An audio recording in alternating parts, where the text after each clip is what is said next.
Hello, I'm Ollie and this is Criminolly, where I talk about crime, pulp, horror, that kind of thing. Today, that kind of thing, I've got my 10 favourite non-horror, non-crime reads of 2023.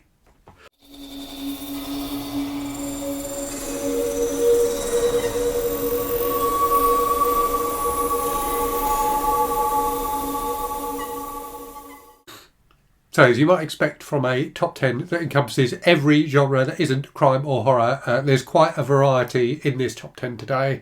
Hopefully people will recognise kind of themes in terms of the kind of books I tend to read. I don't think there's anything in this top 10 that will be a huge surprise to people, but there is definitely a lot of variety there. We've got some science fiction, we've got some manga, we've got some disturbing books, we've got a play, all kinds of different things. So let me stop rambling and crack on and get on with the top 10. So at number 10, a manga series, an excellent manga series, that is Blood on the Tracks by Shuzo Oshimi. So 17 volumes in total in this series. This is volume 1.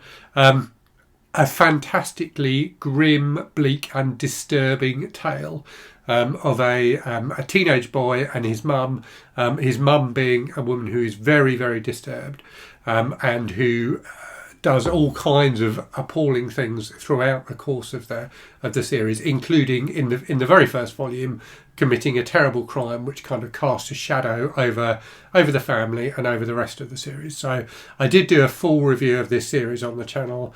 I think it's really excellently done, and the visual style in particular really adds to the story. There's something wonderfully cinematic about the artwork in this series. So very, very disturbing, but definitely recommended. At number 9, something which is almost the opposite of that, so something completely non-disturbing, and really, really lovely. So a sci-fi duology from the author Becky Chambers, who is an author I've only ever read books I've loved by. That duology is Song for the Wild Built and Prayer for the Crown Shy, the two books in her Monk and Robot series. So Monk and Robot Monk is a tea monk, so someone who wanders around this kind of this future world, making tea for people basically, and just chilling out with them and talking to them. Robot is a robot, as his name suggests, and the concept is of this world that humans realised that robots had achieved kind of sentience and let the robots just go and live in the wild. The robots, after several decades, have decided to make contact with humanity again, and they do that through Robot, who connects with Monk. So really, it's about their friendship. It's about the choices that humans make about the way they use technology and things like that. But the world that they inhabit is a wonderfully peaceful, kind of tranquil world. I think the name for this style of science fiction is solar punk. So it's a very kind of hopeful kind of science fiction. I had a really wonderful time with these books. I thought they were really, really lovely, and definitely books that are accessible for non-sci-fi readers as well. Just ahead of that, another sci-fi book, one that's far less lovely. That is Alien: The Cold Forge by Alex White. So a fantastically gripping novel set in the Alien universe, as the cover and title would suggest.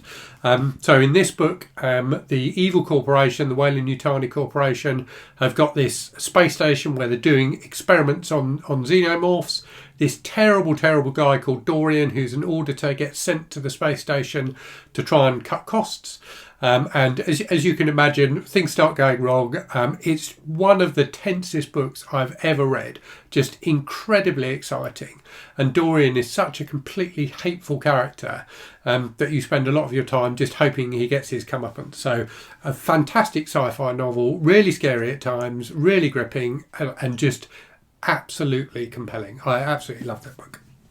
At number 7, something very different from my favourite author of all time, Evan Hunter, also known as Ed McBain. So this book is The Blackboard Jungle, the first book he published as Evan Hunter, albeit not the first book he wrote. So a very well-known book, largely because of the movie that was based on it, which you can see the poster for on this cover. So about an idealistic young teacher who goes to this kind of rough school in New York and tries to get through to the kids. So it's one of those stories that's become something of a cliche, but Blackboard Jungle is one of the first books that did it, and it does it really, really effectively. So you really care about this teacher, you really care about the kids as well, you really want the best for them, and you really hope that the teacher will manage to overcome all of the obstacles that are put in his way. One downside to this book is there is a terrible treatment of rape in this book, which definitely took away from my enjoyment of the book, but aside from that, it's really, really excellent.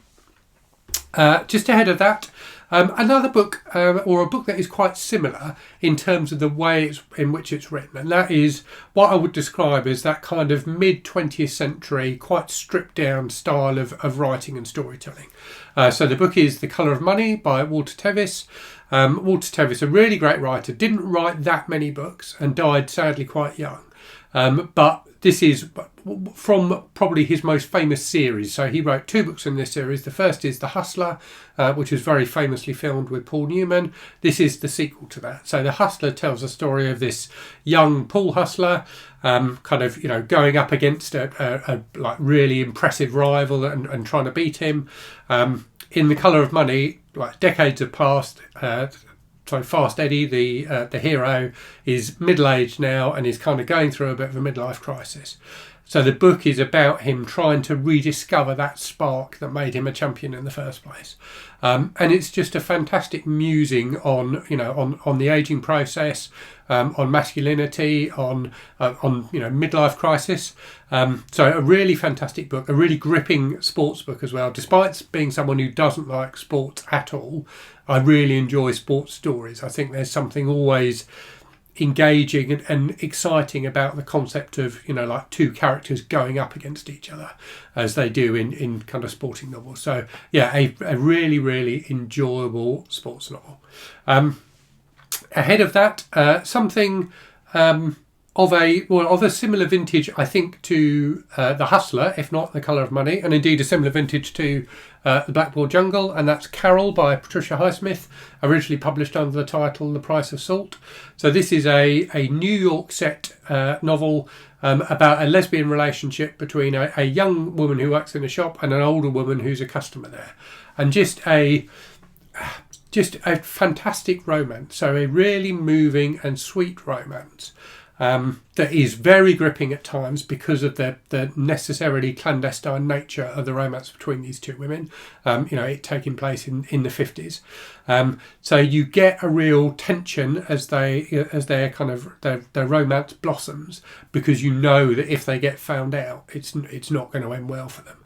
But it still manages to be a kind of sweetly romantic book and just beautifully written as well. So Patricia Highsmith is a great writer. I've read a load of her crime novels this year and have talked about those. And indeed, one of those made my top 10 crime novels. So it's really interesting to see her write a non-crime novel. The Price of Salt, or Carol as it's also known, is a fantastic book. Definitely worth reading.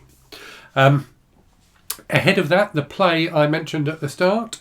So that is The Pillowman by Martin McDonagh, one of the books I read for my Disturbing Books project. A incredibly disturbing piece of literature. Really, really grim. So about a kind of police state where this guy, the hero of the play, is taken into custody by the secret police. And is accused of a string of child murders that have been taking place in the city he lives in. And it's, the details of those murders are disturbing. The way in which he's interrogated is disturbing. His backstory is even more disturbing. So there is a lot of stuff going on in this book. It manages to pull all of that off and have moments of humour despite the horrible stuff that's going on. But also just to be incredibly gripping. You really feel for this central character. You really want him to escape from the terrible kind of nightmare he's going through. So an absolutely fantastic book. I'm not someone who reads plays very often, but I'm very glad I read this one. Okay, we are into the top 3 now. So at number 3, another book I read for the Disturbing Books project, and another older book, that is Johnny Got His Gun by Dalton Trumbo, originally published in the 1930s. So a fantastic anti-war novel about a soldier, an American soldier, who's been terribly injured in the First World War. lying in his hospital bed, trying to make sense of his life and what's happened to him. So written in kind of a stream of consciousness style. There's a load of stuff about his childhood, his background, how he came to be a soldier, how he came to be injured, all of which is really interestingly done. But it's his plight as someone who is terribly injured, his struggles to communicate with the outside world, that make this book as powerful as it is. It is absolutely heartrending at times. An incredible work of fiction, and yeah, definitely worth reading, but definitely very, very bleak as well. Just ahead of that, another war novel, this one being Bomber by Len Deighton, a book about the Second World War. So this is a book that follows 24 hours in the life of an RAF bomber crew and the people who live in the town that they bomb. So it's an incredibly even-handed book. It really does a good job of showing both sides of the conflict. And showing the impacts of war on civilians as well as being about the military characters that are central to it. A meticulously researched book, and you really you feel the depth of knowledge that Len Deighton clearly had about this stuff.